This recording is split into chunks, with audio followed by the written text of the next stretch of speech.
today. So the agenda of this session would be to give you a thorough background about how the IT architecture has evolved so far before we switch to the entire world of cloud. Okay, so I hope everybody's present now and we can start. Yeah, Okay, perfect. So, as you all know, that cloud is the most trending thing in the IT industry today. Each and every client and each and every customer is preferring to have a cloud platform along with an on-premise data center or anything else.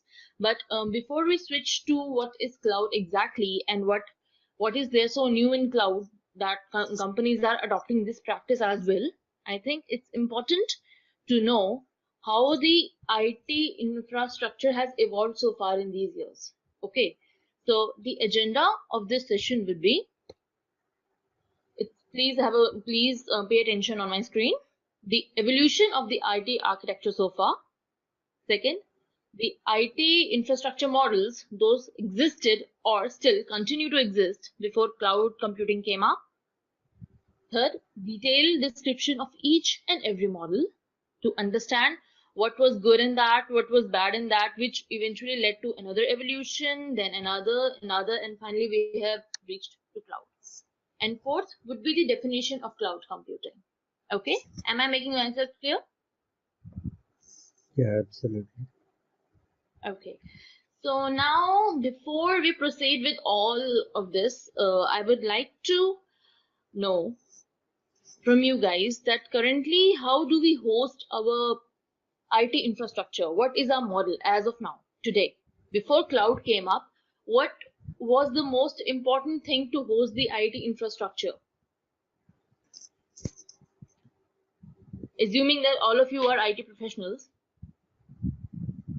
Actually, when we started with our IT inputs in the company, we Yeah, used to we used to use our physical devices like phone, computer for the correct. work, and Yeah, connecting to virtual computers as another computer, which can give our work uh, more options to perform the task we need. correct. So we are connecting to virtual computers and virtual machines for uh, getting our work easier. Okay. So in that scenario, we used to connect our on-premises devices to the cloud provider as Azure. Okay, so this is something which has evolved. Cloud is something which got popular in recent times, right? So let's just start right from the beginning that the most critical component of an IT infrastructure has been a computer, right? Okay, so it has been and it is still today a computer in the most layman terms, if I have to say. Okay, so a computer acts like a desktop. That means a client machine when we install a desktop OS on it. For example, Windows 7, Windows 8, Windows 10, or we can say Linux, right? Ubuntu. All of these are desktops. Okay. These are the client machines. Your laptop is just like it's your own machine, right? It is a desktop. Second purpose a computer serves here is in the IT infrastructure, and that is one of the most critical component of every infrastructure, that is a server, right? When we install a server based OS, for example, Windows Server 2008, 2012, 2016, and most lately announced Windows Server 2019, we get a server. So from here we can say that it is this machine which we call computer which is serving both the purposes for any person, right? The most important thing is this computer, right? So now we need to understand that when a computer works like a desktop, its utility would be for 8 to 9 hours a day, right? When you go to the office, you log in with your credentials, you complete your day-to-day tasks there, which are assigned to you. And after that, you either leave your computer logged or either you shut it down or you set it into the hibernation mode. And the utility of the desktop is just that much. But when we come on this word, server, server means to serve some kind of a purpose, right? Server can be an application server, it can be a database server who's hosting a database instance on it, it can be a web application server. A server can purpose any, we can any, any task or any purpose which is assigned to it. Server functions according to that, right? So now, what is the key difference between the both? The key difference of the both the things is the utility of a server, right? Let me make it a bit more clear here. Utility of a client machine is 9 hours a day, right? 5 days a week. Am I right?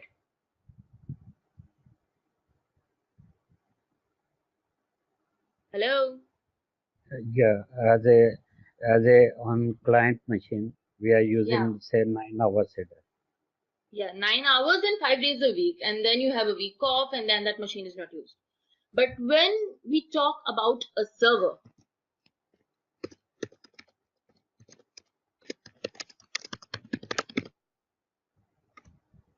okay, so utility of a server is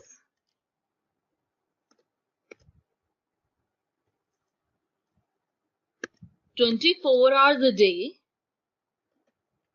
7 days a week, 365 days an year into n. Okay, n here stands for number of years, right? So we can easily say that utility of a client machine is not meant for an always on mode. It is not, it is never in an always on mode, but a server is always in an always on mode. It is running all the time. The moment it got invented or it got its role assigned, from that very moment it is up, it is working, it is serving its purpose, it is entertaining the incoming connections, it is giving the output that the client wants, and each and every client machine connects to the server, right, for any purpose to be resolved, for any purpose to be done. Okay, so from here we can understand that a server utility of a server is very, very rigid.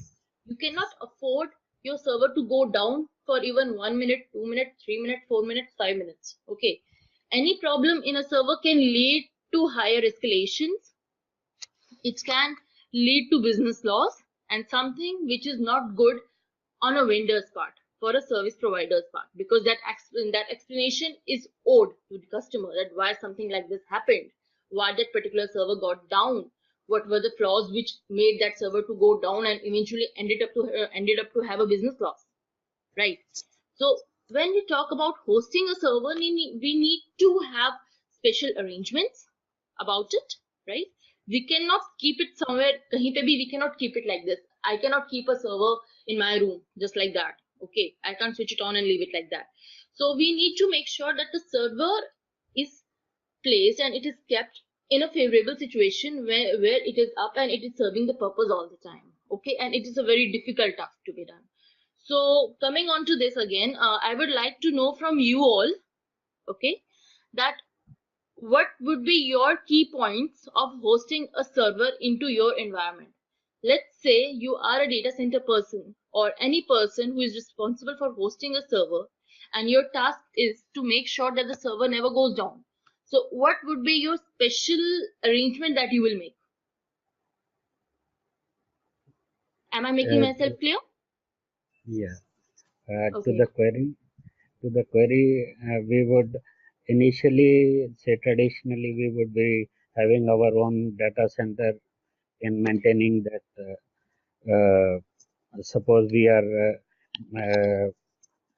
on we like our company has a website which is running all Okay. the time, and when we are off hook from on premises client machine, the Mm-hmm. website is running all the time, and offering our services. Hmm. Our company is mentioned in the website. So, like now on the cloud, we have server. We are giving that role of website to the server to perform, to keep it uptime and to the to the services products we are offering from like included in the website. So we are making a model of on-premises commit client computer connecting to that task given to the server of maintaining the website. Okay. So the very first important thing, as you said, that we need a proper housing or a proper data center, right? So now let's understand one thing. Before data centers were invented, a term data center, before it came, we had a term on premise. Okay. Before, see, what you told me right now is after when data centers were invented and post that what all happened, right? But before data centers, we had on-premise solution.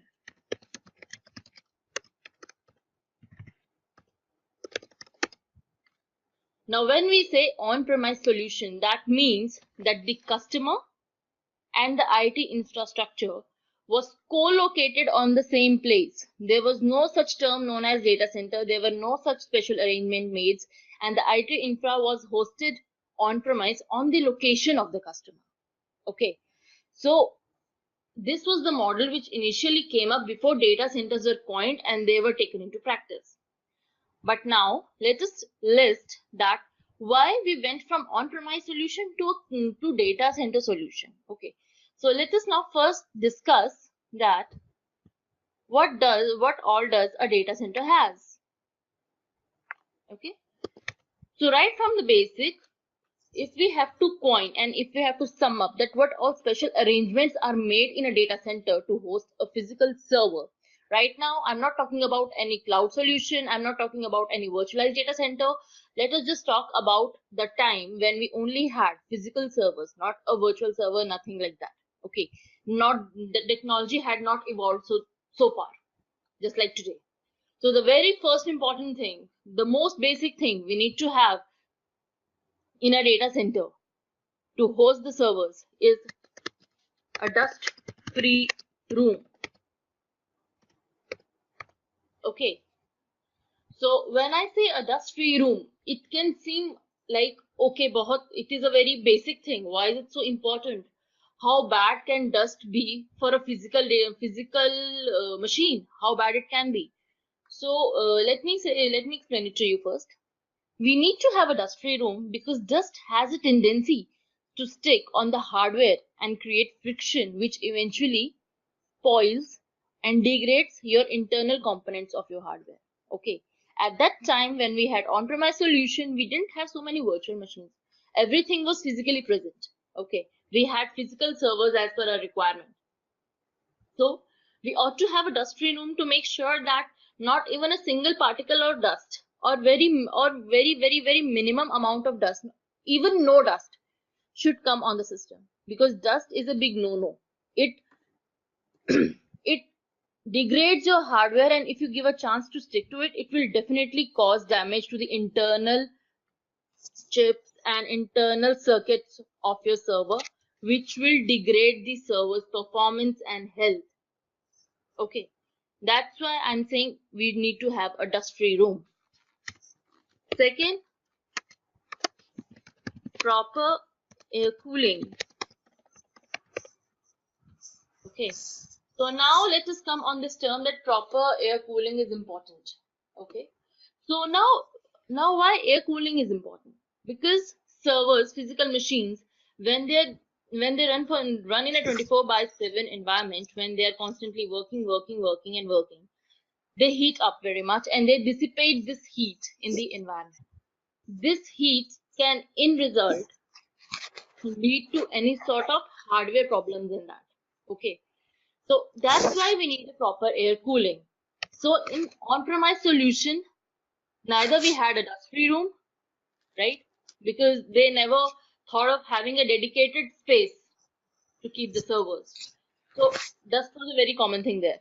Second comes up the same thing with the proper air cooling. In offices, cooling is implemented through the shared AC vents, right?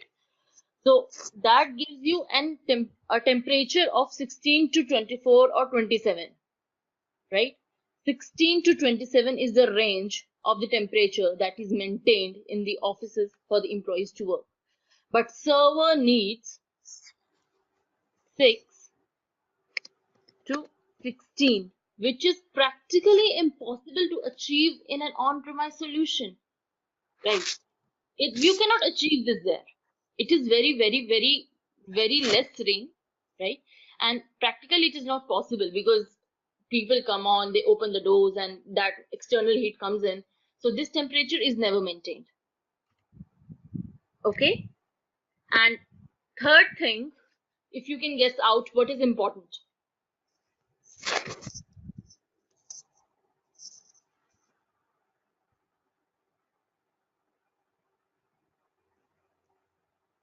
Hello, am I making myself clear? Yeah, you were saying uh, like maintaining a data center. Yeah, but I'm listing out the points in the data center right now. Okay, so first is the dust-free room. Second is the proper air cooling. Third would be strong ISP and power backup. Now let's just come on the point that why do we need a strong ISP and power backup? We need this because we want to avoid any kind of power backup disruption. We don't want that any power failure should happen and that eventually should lead to the servers to go down. So we need to provide them a power backup which is dedicated, which is not shared with everybody. We don't want to share the bandwidth of that power backup with everybody, right? Same for same we need for an internet service provider as well. Okay, we need a strong internet service provider because we want to avoid the sharing of the bandwidth among the clients as well as the servers. We need to keep a dedicated ISP there. Reason being, if the bandwidth would be shared amongst everybody, right, that can lead to slowness. That would affect the performance of the server. Okay. Fourth point is security. Okay. So when I say security, what do you mean by that? What do you understand by that? When we say that we need a secure environment for our servers.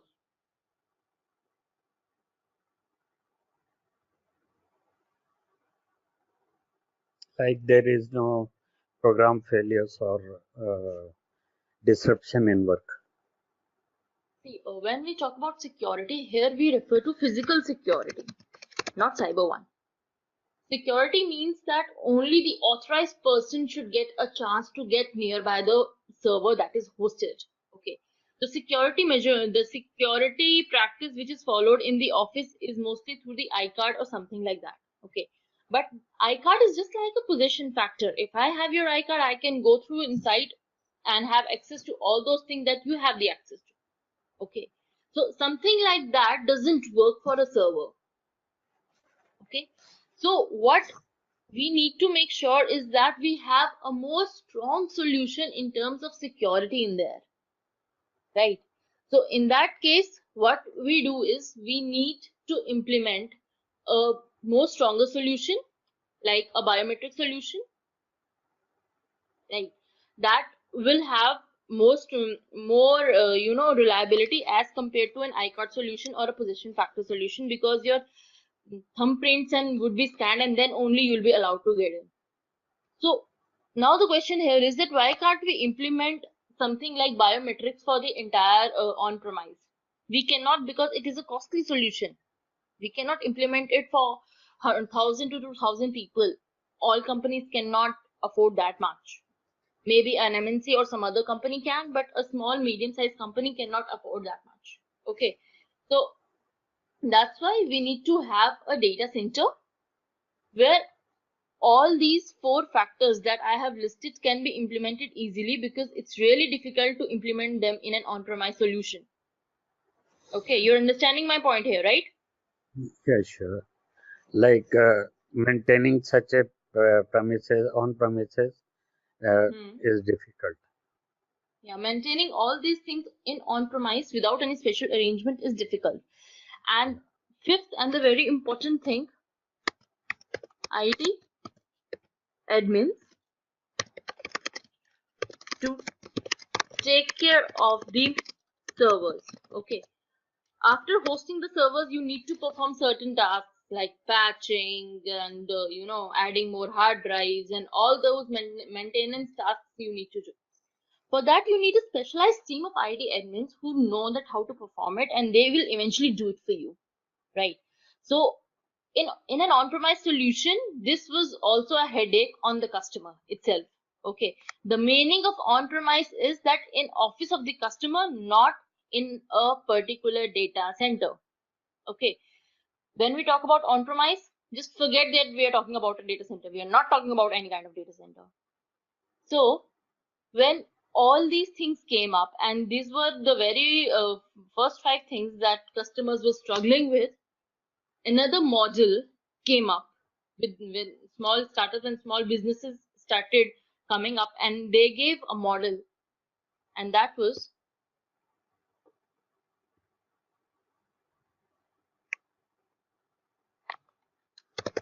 data center housing. Okay, so after on-premise solution, now data center came into picture when they were struggling with all these five factors and they were not able to cope up with. Okay, then a few businesses came up and they said, okay, if you want, we can help you out. We will offer you this service.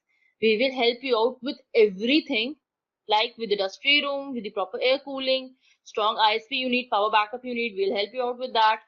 Then we will help you out with the security. Okay, we will help you out with physical security also. Your server will be secured and safe with us.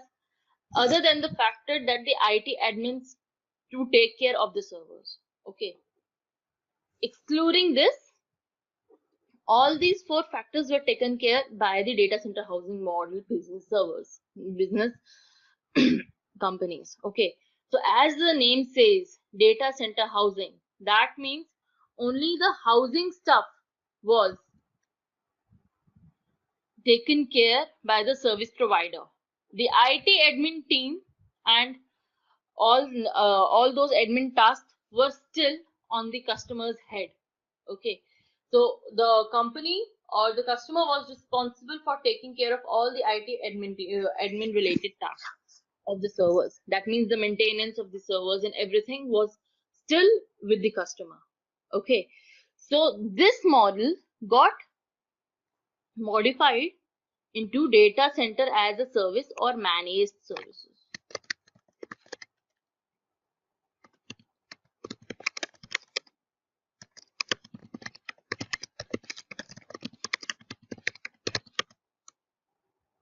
Okay, so let me give you a quick refresh. We started with on-premise solutions, but there were a bit shortcomings there, like dust-free room, proper air cooling, strong ISP, security, and the ID admins to take care of the servers. Okay, so with the very first four thing to help us out with the very first four things, data center housing model came up, and it helped us with the first four factors, but the IT administration was still on customer's head. Okay, so this was the drawback on data center housing. Okay, let me write it here to make it more clear.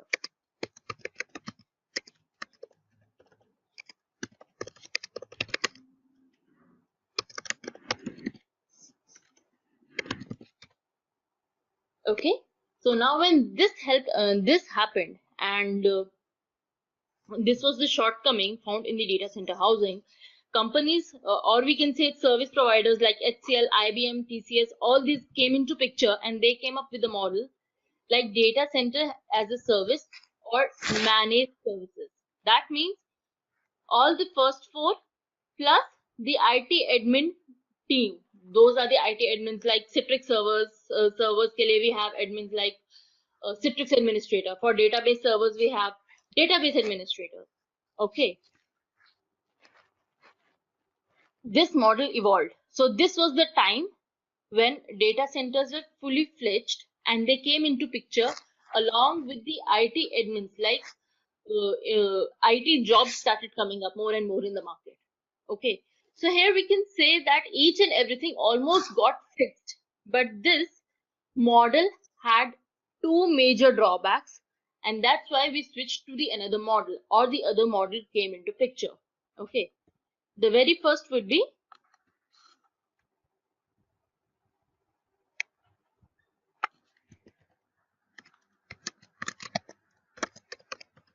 scalability, and second up would be server build time. Okay, so now I want to understand from you all that what do you understand by the word scalability? What does it mean in a layman term? Like we can leverage our services uh, when it is required and when it is not so in demand. So, Okay, when the results are coming for a suppose an institution, then the traffic is high on that side.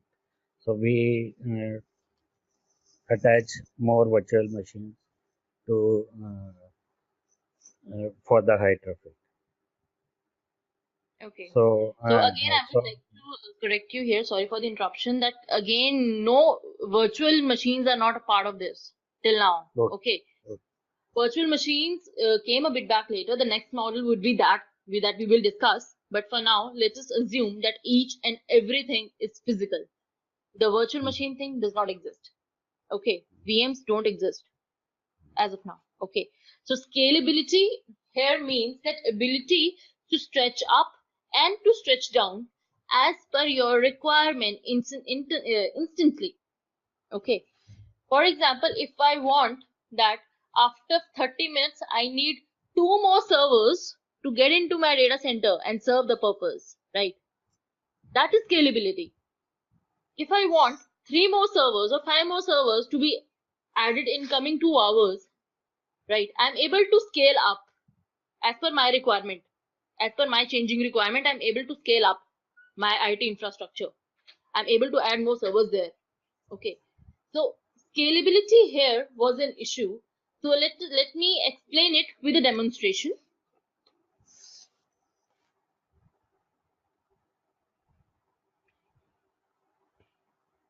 Now let us assume that I am a spokesperson of HCL and I have a data center of almost 2000 square feet somewhere in South India. Okay, and there I have three major clients residing. I have one rack for H&M. I have second rack for Levi's. I have third rack for Nagaro. And I have multiple such racks for hosting the servers of my multiple clients. Okay. So one fine day, the client or the customer, H&M, comes to me and tells me that we have a business expansion plan, so we need to add up more servers, about 2 to 3. Please do that for me. Okay, so this is the client, H&M. This rack belongs to H&M. Okay, so now I have a situation here. I'll say that my entire data center housing area is already full with servers, not only yours, but also my other clients like Levi's and Ligero have their servers hosted there, and I have just this much of limited space in there, and I don't have more racks available. So I'm sorry, I won't be able to add up to 2 more servers. So this would be a disappointment for a client like H&M, because of the shortcoming of the service provider, they could not expand their business as per their requirement. They wanted to expand their business, but just because I don't have space for to host their servers, they're not able to do that. Right? You're understanding my point? Yeah. Okay. So in such scenarios, what would happen is either H&M will pause its expansion plan for some time, or they will look for some other, we can say, service provider like IBM. They can go to IBM, they can go to TCS, okay. But even if TCS and IBM agree to their terms that we will give you 13 more servers or 14 more servers, it would take time for them to migrate this particular infra, which is currently hosted by HCL, to their data center. Because ideally, any implementation and migration task takes about 1 to 1.5 years. We can say from 12 to 18 months it happens. I'm saying this by my experience because I have been a part of a migration team in my current organization. So it is time consuming. Even if H&M chooses some other vendor over HCL to host its IT infra, H&M has to wait for 12 to 18 months to have an expansion.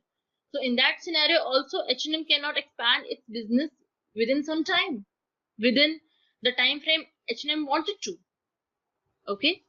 So this is a scalability issue that H&M, no matter what the reason was, H&M was not able to scale up to its IT infra and meet the changing business requirement. You understand my point here, right? Yeah.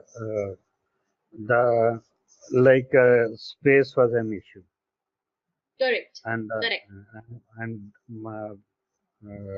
say like more data has, has to be kept on that data center, or what rack space needs to be added, that was not available that time.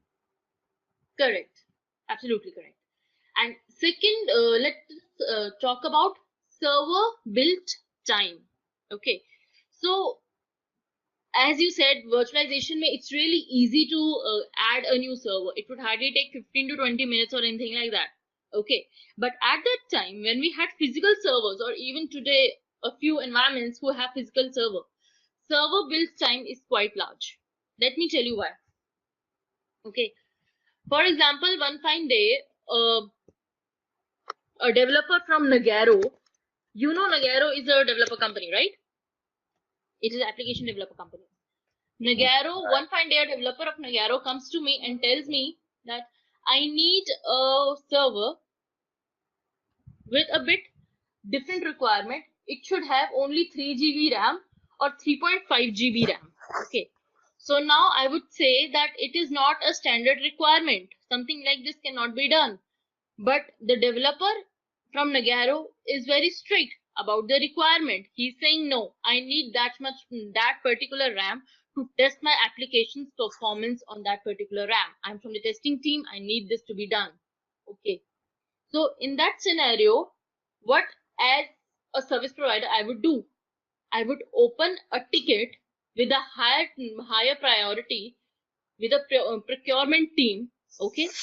They will get the server ready and they will give it to me, then I will cable it, and all that stuff would be done.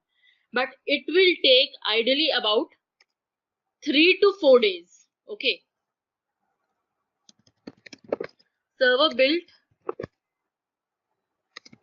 time would be 3 to 4 days. Okay.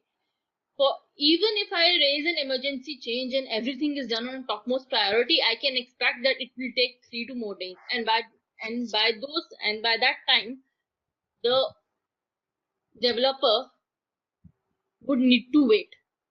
He would not be able to test the application, and his precious 3 to 4 days of time would be wasted. Due to this, the task that he had to perform got delayed and the application did not come up into the market on time. Okay. So the catch here is that the server build time was too large that it was wasting the time of the customer. Customer was not able to test the application on time and he had to wait unnecessarily for 3 to 4 days just because I have a limitation, right? So the point here is that the server build time gave unnecessary delays. Okay. And as you know that IT industry is really competitive. What if some other product company came with the same application features and got that launched in the market first? That's why Nagaro again had a loss. Because there is no point launching that application again when a competitor has already launched it beforehand. Right? You're understanding the point here? Yeah, like upgradation was a limited feature Yeah. uh, before. Upgradation was limited. Getting what you want at the right time was not possible. Okay. So Yeah. that's why we came to the fourth module. As you said, many a times you said virtualization.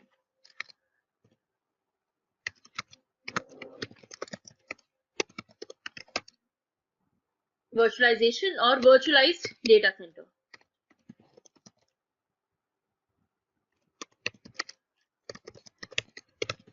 Okay. So when we talk about a virtualized data center, I think you might have had an idea because virtualization is a trending thing these days and everybody knows a bit about this. But still, in that case, when we talk about a virtualized data center, what is a virtualized data center?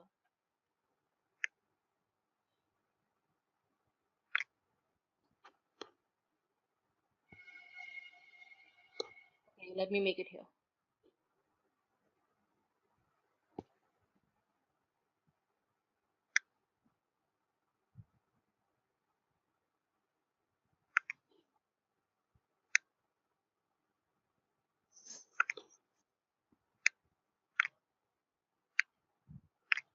When we talk about virtualization data center, let us understand the term what is virtualization exactly. Virtualization is something which means to implement something which practically does not exist but still is used, right? So when we talk about a virtualized data center or virtualization in terms of data center, it is a practice of extracting VMs out of a physical host. Okay, so let us take an example. For let me explain it this way. Now this is a physical server with 64 GB RAM. Okay, and I have installed a layer or a middleware known as hypervisor. Do you guys have any idea what is a hypervisor?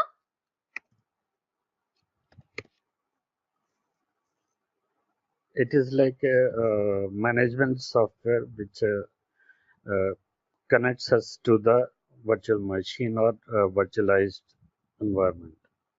Correct, correct. Hypervisor is a middleware that acts as a communication link or something which is very important to implement a virtualized environment. Okay. So now let us assume that I have a physical server of 64 GB RAM and I have installed a hypervisor, and an hypervisor can be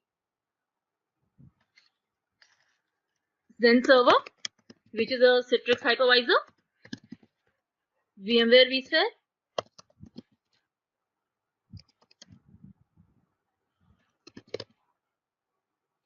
Okay, these are a few hypervisor products that are a bit popular in the market. Okay, now Has what? also a Hyper-V of MS. Correct. And Yeah. Azure has uses the hypervisor of Hyper-V in its data center. Okay, so now what I can do with the help of this hypervisor, I can extract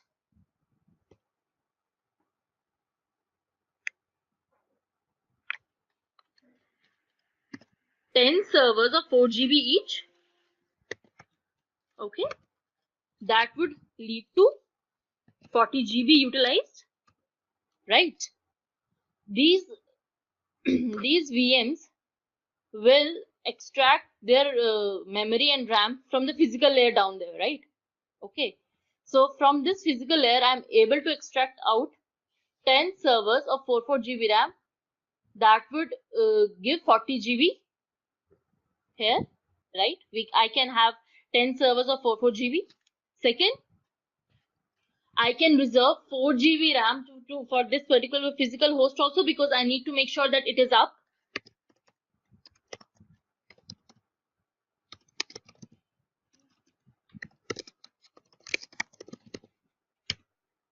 Okay, and third would be 20 GB in buffer,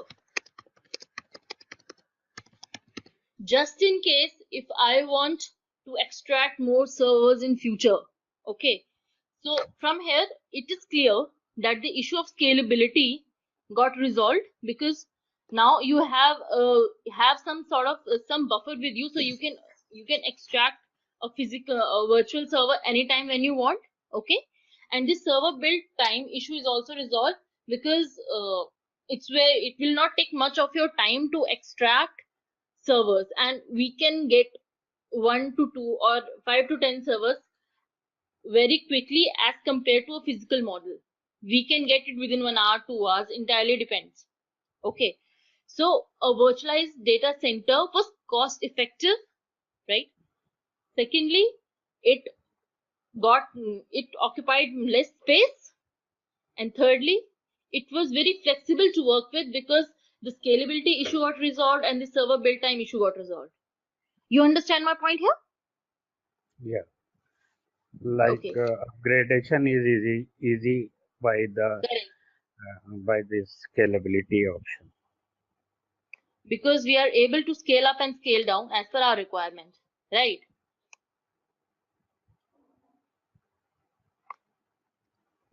So I would first I of would all, also like uh, yeah, the present. Okay, we'll just carry on. Uh, the present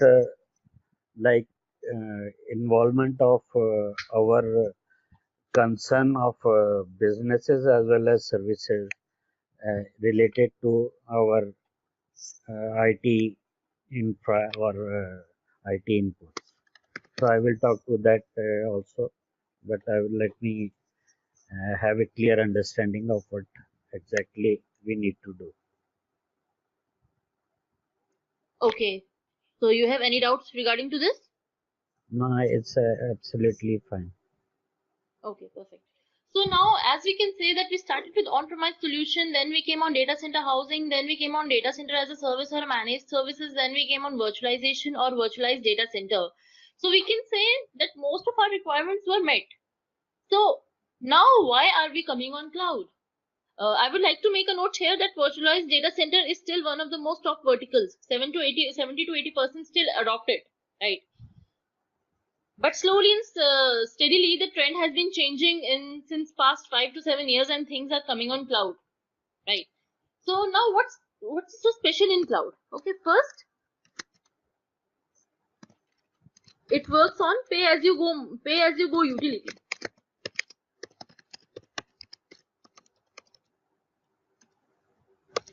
Okay. Second, self service.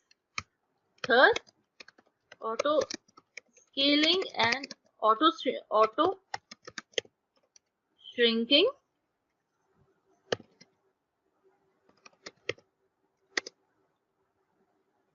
is more easy.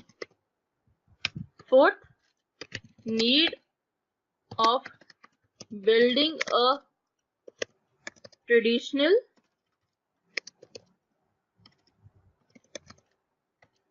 data center is no longer required. Now let us just understand these points bit by bit. First, I say that pay as you go utility model. Okay, what can we understand by pay as you go utility?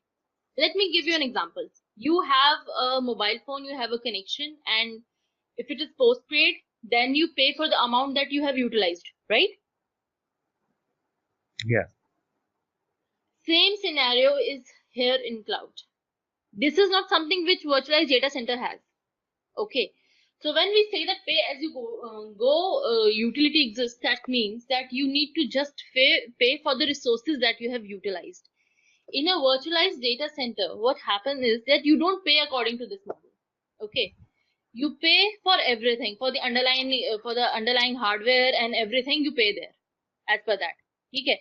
You don't pay as per the utility that you have utilized.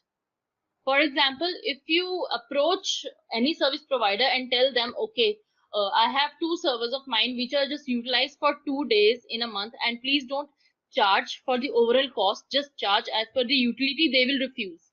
Okay. Because they will make a point here that my hypervisor is running up and each and everything is working here. And I have another servers also to entertain. So my hypervisor is running all the time to make sure that everything is up. Even your servers are also up. Okay, so you have to pay for the underlying hardware and the hypervisor charges. Here on cloud, you pay as per you utilize the resources. Okay, so Yeah. here we can Yeah. say Like we, if we have talk time needed of that amount or that correct, duration, we will have that much of money put in it. So correct. Absolutely correct. Second, by the I server come on. provided. Yeah. Yeah. Second, I come on. It is as a self-service. Now, when I say it is a self-service, I mean that for creating a Citrix server, you have a dependence of a Citrix team, right? For creating any sort of a web server, you need to have an application developer and all the IT admin teams there, right? Here on cloud, especially on MS Azure, things are so simple that you can do it all by yourself.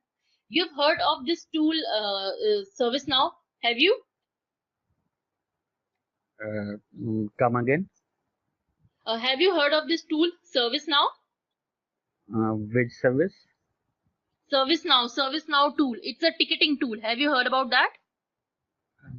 Like I have heard, but don't know the details. Okay. So self-service means that you are not dependent on anybody to create a resource. Okay. On cloud, the platform is so simple that if you know the procedure, you can do it all by yourself, irrespective of waiting for an administrator to do it for you. Okay, that's why it is known as self-service. The moment you want to create a VM, you need to log in. You need to click on that create a resource, then a virtual machine, and the virtual machine would be ready for you. No much technicality needed. Nothing else needed. Okay, it is a self-service because you can do it all by yourself. Yeah.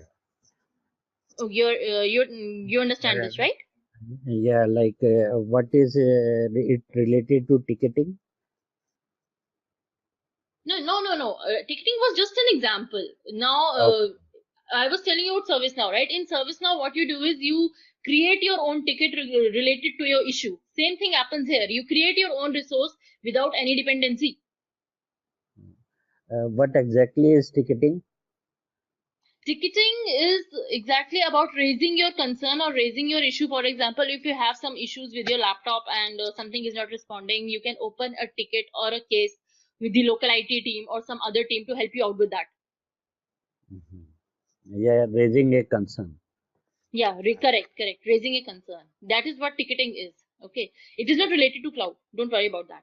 So same concept is applied here in self-service that if you want a VM, you just need to log in, follow a few steps and the VM would be ready for you. You don't need some other admin to do it for you.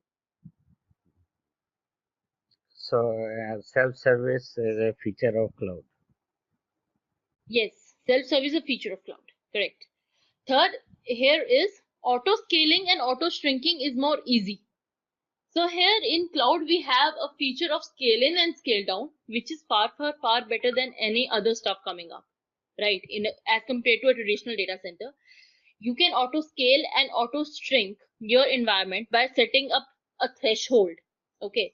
You just need to set up a threshold that, okay, If my server's utilization reaches more than 95%, 96%, or 80%, then a few more instances of that particular VM, of that particular same replica, should also rise up. Okay, that is auto scaling. Scaling as per the business requirement. You understand my point? Yeah, as per demand. Correct. And auto shrinking is also the same thing. As soon as the requirement is reduced, the environment will shrink on its own. It is pure automation. No manual interference is required.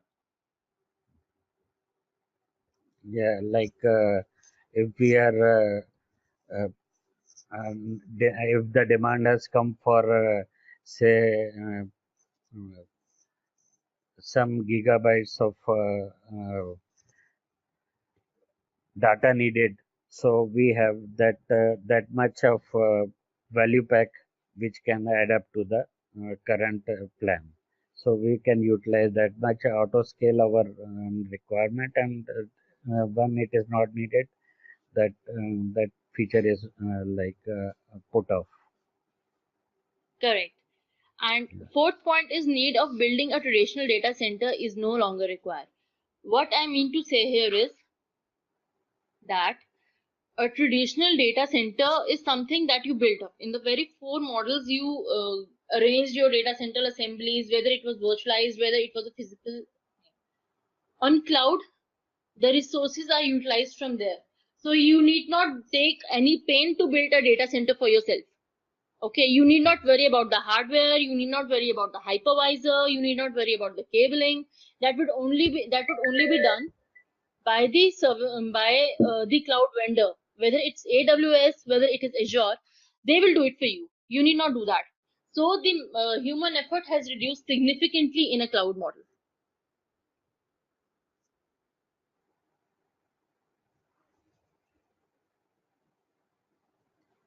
You Yeah, understand that? Okay, yeah, like let a me explain. dependency of physical uh, like structure is now up to the cloud. Correct. It is no longer required. So here it is the entire map, how we came on premise, then we came on data center housing, then we came on data center as a service or managed services, then virtualization, and this is how we reached on cloud and what cloud exactly is. Okay, so Yeah, I hope now you're able to understand that how we reached from an on-premise solution to cloud. What is the what all factors were there, how the requirements changed, and how we eventually ended to cloud. yeah. So Okay. we are, yeah, I have some concern also. Like Yeah. you are Abhilasha, Yes. yeah, and Jatin. Like I would like to know. Suppose an ex person comes to my office and says, "I need a laptop and I need to access my uh, website and do some banking and transactions and." So what was the traditional? We used to keep some of the laptops. Uh, we need to invest on physical devices, and later on, when the client leaves, the system is not utilized, so the investment gets uh, blocked for that much period. So, if we are adopting cloud and for our product and services, uh, there are number of companies who are like retail market which provides computer. There are cloud Amazon. They sell them on the online. So, how do we exactly our knowledge of cloud and cloud inputs to the company and uh, our as an individual, how much we are contributing as to a team or a company, or how much of our services are valued and fit into this cloud scenario. Suppose I like to expand my business or go into doing jobs for other company who are migrating to the cloud, or their inputs to the cloud or IT input. So Okay. how much we are involved in as an individual to the company, and as a service provider or a product uh, like selling. How can we Okay. just fit into this scenario of present IT and cloud computing? So basically, you want to know that if you want to host an application which performs some sort of banking tasks in cloud, and how are you involved and how is the cloud vendor involved? And no, actually, I am like having knowledge of, say, like uh, uh, the knowledge of, say, computing network and storage. So, Okay. if that much knowledge needs to be input on a business front, and in uh, other scenarios like professional IT professional getting into Microsoft or Google or Amazon. Okay. So, Okay. Okay. So how first much thing. we are valued as a professional, and how what should be our approach to gaining expertise. Suppose I am gaining expertise in Azure cloud as an admin. So how much that is relevant to my profession and to the work around this IT and cloud. Okay. The very first thing, if you are a cloud professional, right, that Mm, means you know how to work on the cloud platforms like Azure and all of that, AWS. mm, Okay. mm, Let's take cloud service Microsoft Azure for this case. As you said that what would be your input and how your company would be involved and how all that is going to happen. First of all, if you are somewhere involved here as the representative of your company towards the cloud towards the service provider, let's say Azure. First of all, you will make sure that you will give your requirements. Okay, I want to host my server, a web server that is performing these banking transactions and this thing. Okay, then how to proceed with that? The very first thing important here is that you need to analyze what is your requirement, right? And in a traditional system, how you were dealing with it. Very first thing, in a data center, in a physical data center, you were responsible to get a server and publish that web application on that particular server, right? In a virtualized data center, you had a virtual server and you did the same thing just like you did in a data center as a service or a managed services model server. Okay. So how things are different in cloud? The very first thing how is that when you're involved with cloud, you will not build a traditional data center there. Okay, that need is no longer there. Microsoft will do that for you. Okay, and secondly, if you want to publish a web app, right? So you would mm, do it. You will have the option to publish a web app there. That would come under the service known as infrastructure as a service. The question that you're asking is would be clear with our second session that we will have. In that, I will explain the service models and deployment models of cloud. Okay. So there you will get the clarity that how you'll be able to do it and what would be your role in that, and what would be the customer's role in that, and how your company will also be involved. So for this, we will first discuss the service models and deployment models, which is not the agenda of this lecture. mm. Okay. We will Uh, discuss it with in the and another lecture. yeah, we will go by the course content of Azure admin. say taking up 103 exam, Yes, easy. correct. So, Yes. and Taking up and 103 exam has it. basically I wish to like include in it that as a cloud computing professional or as an Azure cloud admin professional, how much uh, what what is like it relevant to practical world, so that I am able to uh, like know my exact needs that cloud computing is like